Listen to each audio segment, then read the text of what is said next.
Welcome to Mechanic. Today we have a 2016 Lexus RX350, and on this vehicle we're going to go over the process and where you would add windshield washer fluid. Say you go to spray the windshield washer fluid, you either hear a hum noise because there is no fluid in it, or you're just not getting any spray. Your first thing is to check your fluid level, and this is your washer fluid reservoir right here.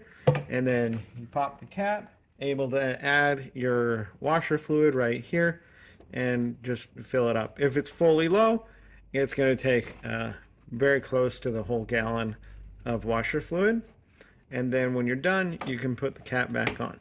Now, if you have double checked and you make sure that you have all the washer fluid in here and it's still not spraying where you need it, you may have a line that has busted, or the motor unit inside this has gone bad and you would need to replace the motor. But or check for the fuse, that maybe the fuse blew.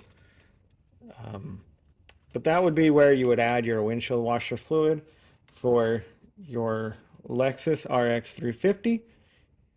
Thanks for watching Mechanic, where you can be the mechanic.